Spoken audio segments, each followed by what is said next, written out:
Hello student, कैसे हैं आप लोग। आशा करते हैं आप सभी लोग अच्छे होंगे और घर में आप लोगों की पढ़ाई अच्छे से चल रही होगी।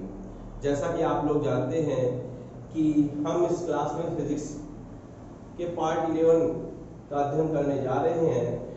आज की जो टॉपिक रहेगा वो रहेगा हमारा एक समान विद्युत क्षेत्र में रखे वैद्युत विद्युत पर लगने वाला बलयुग्म, है ना। तो ध्यान रखना है आप लोगों को। विद्युत क्षेत्र के बारे में हमने बताया था कि क्या होता है विद्युत क्षेत्र, विद्युत क्षेत्र किसे बोलते हैं, और मैंने ये भी बताया था विद्युत क्षेत्र दो प्रकार के होते हैं। ठीक है, आपको ध्यान रखना है कि विद्युत क्षेत्र एक होता है एक समान विद्युत क्षेत्र। एक समान विद्युत क्षेत्र ऐसा विद्युत क्षेत्र होता है जिसमें विद्युत क्षेत्र रेखाएं आपस में समांतर होती हैं, है ना, और इसके प्रत्येक बिंदु पर विद्युत क्षेत्र की तीव्रता एक समान होती है।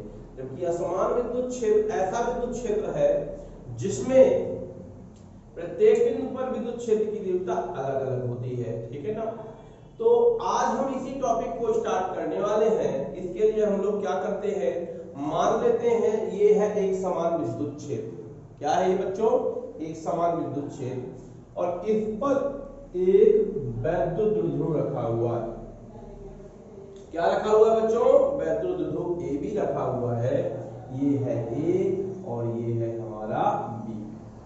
आपको मालूम है बच्चों कि बी में माइनस क्यू और ए में प्लस क्यू लिया हमने, और ये भी मालूम है कि वैद्युत द्विध्रुव की जो लंबाई होती है वो कितनी होती है, 2l होती है ना। तो बच्चों यहाँ पास ये है हमारा ए और ये है हमारा बी। इन दोनों के बीच की दूरी हम अगर देखें तो ये हो जाएगी इन दोनों के बीच की दूरी। ठीक है, अब देखिए मान लेते हैं कि वैद्युत द्विध्रुव है ए बी, जिनके बीच की दूरी 2l या 2a दोनों ले सकते हो आप। ठीक है ना बेटा। तो 2a है या 2l है, और ये एक समान विद्युत क्षेत्र E पर थीटा कोण बनाकर रखा हुआ है। देखिए यहाँ पास मान लेते हैं कि ये थीटा कोण बन रहा है, या फिर यहाँ पास मान लेते हैं थीटा कोण बन रहा है। ठीक है, थीटा कोण पर रखा हुआ है ना। अब देखिए जब थीटा कोण पे रखा जाएगा तो देखिए एक बात ध्यान रखिए, प्लस मैंने कई बार बताया है कि प्लस की ओर जो विद्युत क्षेत्र रहता है वो क्षेत्र की दिशा में, माइनस की ओर विद्युत क्षेत्र जो बल लगता है, विद्युत बल लगता है, वो क्षेत्र की दिशा के विपरीत लगता है। तो इस पर जो लगेगा, ए पर जो बल लगेगा वो लगेगा QE, है ना। QE बराबर पढ़ा ना आपने, F बराबर QE होता है। तो ये QE लगेगा क्षेत्र की दिशा में, और ये प्लस का लगेगा। इसी प्रकार माइनस की क्षेत्र की दिशा में लगेगा हमारा माइनस QE लगेगा। ठीक है, माइनस QE वाला। और E ये क्या है, बल लग रहा है आपका। ठीक है ना, विद्युत क्षेत्र E के कारण ये लग रहा है बल। Q आवेश पर लग रहा है QE क्षेत्र की दिशा में, और माइनस Q आवेश पर उतना ही बल, सेम क्वांटिटी का, सेम मैग्नीट्यूड का, समान परिमाण का बल लग रहा है माइनस QE, है ना, जो कि क्षेत्र की दिशा के विपरीत होता है। ठीक है बच्चों। अब दोनों बल जो हैं उनका परिमाण में बराबर है किंतु विपरीत दिशा में, परिमाण में बराबर किंतु विपरीत दिशा में लग रहे हैं। अब ये बताइए, जब हम परिमाण में बराबर और विपरीत बल लगाएंगे तो देखिए जैसे ये हमारी पेन क्या है, मार्कर है, इस पर हम बराबर विपरीत बल लगाएंगे। देखिएगा ये देखिए खुल रहा है, एक इधर साइड एक इधर साइड। जब बराबर और विपरीत, एक इधर लगा रहे हैं एक इधर लगा रहे हैं, बराबर और विपरीत बल लगाते हैं तो एक बलयुग्म का निर्माण होता है, जिसे बोलते हैं हम बलयुग्म, है ना। और ये बलयुग्म क्या करता है, देखिए जब ये इधर खींचेगा ये इधर खींचेगा, ये दोनों ऐसे आएगा, ऊपर की तरफ आएगा।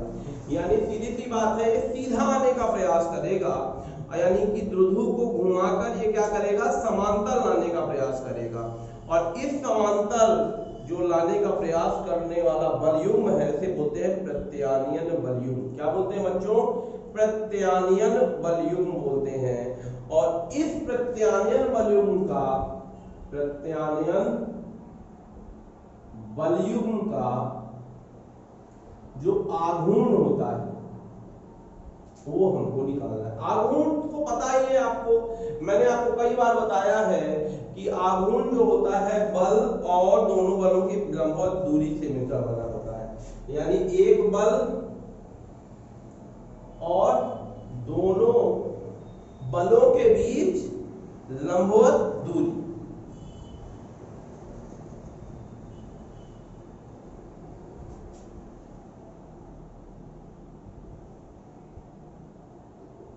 ठीक है बच्चों, तो बल का परिमाण लेंगे, प्लस माइनस से मतलब नहीं है, और इस वॉल्यूम के आघूर्ण को हम दर्शाते हैं टाउ से। ध्यान रखिएगा, वॉल्यूम के आघूर्ण को किससे दर्शाते हैं? टाउ से।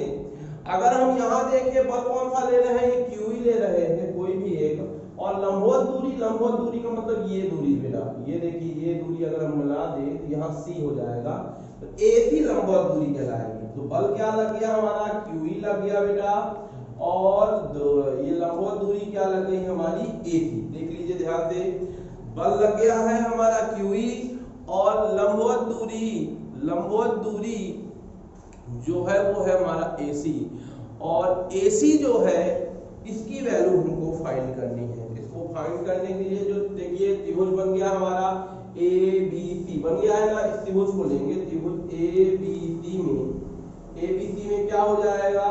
देखिएगा यहाँ थीटा, यहाँ भी थीटा बनेगा थीटा।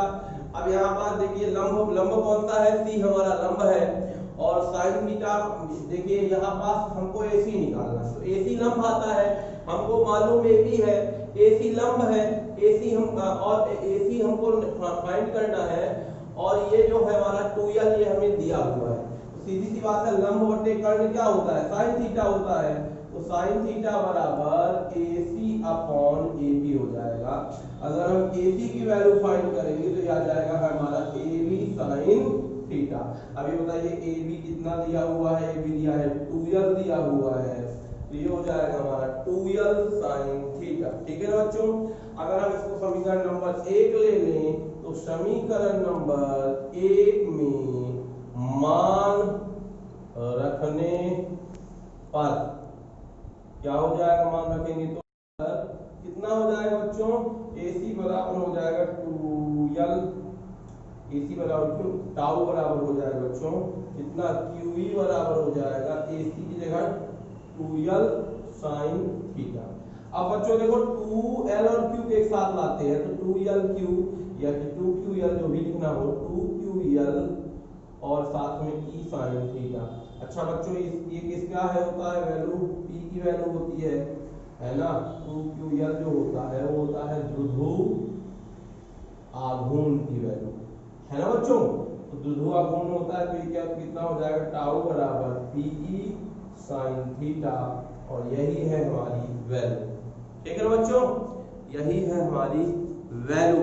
ठीक है, इसकी फोटो आपको भेज दी जाएगी, देख लीजिएगा डिस्क्रिप्शन। देखिए बच्चों, अब ये क्या हो जाएगा? ये जो हमारे वैल्यू आई pe साइन थीटा, इसको सदिश रूप में कैसे लिखेंगे बच्चों? सदिश रूप में देखिए कैसे लिखेंगे? सदिश रूप में लिखने के लिए आप पता है साइन थीटा का क्रॉस प्रोडक्ट, तो ये भी वेक्टर क्वांटिटी है, ये भी वेक्टर क्वांटिटी है, तो वेक्टर टाउ बराबर p cross e, vector e। ठीक है ना? इसकी दिशा जो है दाएं हाथ के स्क्रू नियम के द्वारा दर्शाई जाएगी। ठीक है ना? इसको ध्यान रखना। अब विशेष स्थितियां पढ़ लेते हैं हम लोग बच्चों। देखिए इसमें कुछ विशेष स्थिति है, अगर हम इसको समीकरण नंबर 2 दें तो यहाँ पास विशेष स्थिति क्या बनेगी? देख लीजिए थोड़ा सा। पहली स्थिति देखिए, यहाँ थीटा के मान पर हमने स्थिति बनाई है।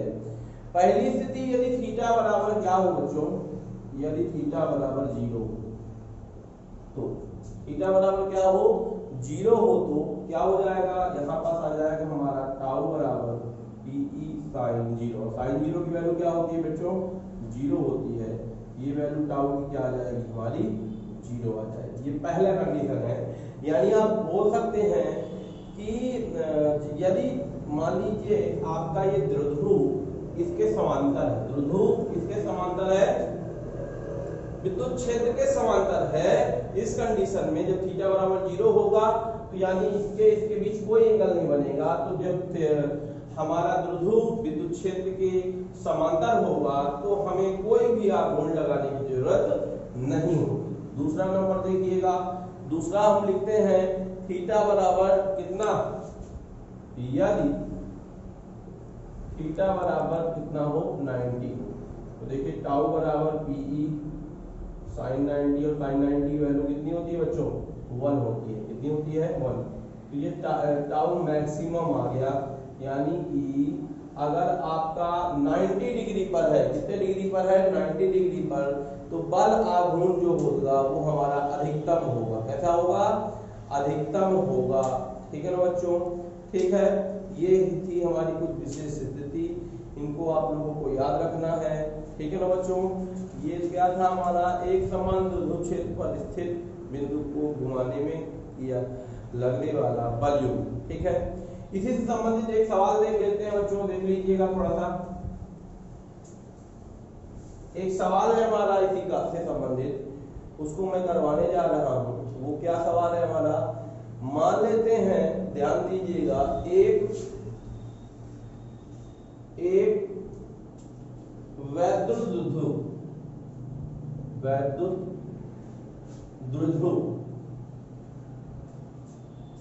जिसका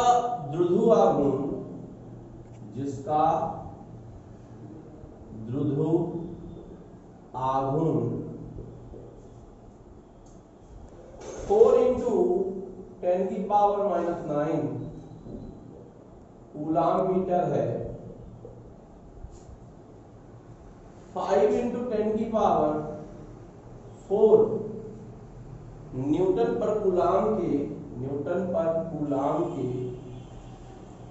एक समान विद्युत क्षेत्र में 30 डिग्री पे रखा हुआ है। एक समान विद्युत क्षेत्र से 30 डिग्री के कोण पर रखा है। अब क्या बोलता है सवाल? द्विध्रुव पर कार्य करने वाला आघूर्ण का परिमाण निकालिए। तो द्विध्रुव पर कार्य करने वाला बल युग्म के परिमाण, बलयुक्त आघूर्ण लिखना, आघूर्ण के परिमाण को ज्ञात करो। देखिए बच्चों, आपको मालूम है टाउ बराबर क्या होता है? P E sine theta. ये बताइए आप, हमारा क्या निकालना है? टाउ। हमको क्या निकालना है? आघूर्ण का परिमाण निकालना है, यानी टाउ निकालना है ना? P दिया हुआ है आपका 4 into 10 की पावर -9 कूलाम मीटर, और E दिया हुआ है आपका 5 into 10 की पावर 4 न्यूटन पर कूलाम, और थीटा बराबर दिया है 30। तीनों की वैल्यू हम पुट कर देते हैं, तो टाउ बराबर 4 into 10 की पावर -9, ठीक है, इंटू 5 into 10 की पावर 4 इंटू साइन 30। देखिए क्या हो जाएगा बच्चों? 4 पंचे 20 हो गया, यहाँ -9 + 4 हो गया, और साइन 30 की वैल्यू 1/2 हो गई। 2 से डिवाइड कर दिया हमने, यहाँ 10 आ गया, और यहाँ 10 into 10 की पावर माइनस के कितना आ गया बच्चों? 5 आ गया, है ना? और इसको देखिए यहाँ पर सॉल्व करते हैं, कितना आ जाएगा हमारा? 10 की पावर -4 आ गया, 10 की पावर -4, और किस में आएगा? न्यूटन मीटर में आएगा। किसमें आएगा बच्चों? न्यूटन मीटर में आएगा। यही है हमारा क्या? द्विध्रुव आघूर्ण का मान। तो बच्चों ये आप अच्छे से देख लिए होंगे, है ना? इसकी स्क्रीनशॉट ले लीजिएगा, है ना? और आप सभी लोग इसको अच्छे से देखिए, पढ़िए, समझिए, और घर में रहिए, सुरक्षित रहिए, और अच्छे से आप क्लास को लीजिए और अच्छे से पढ़ाई करिए। Good day.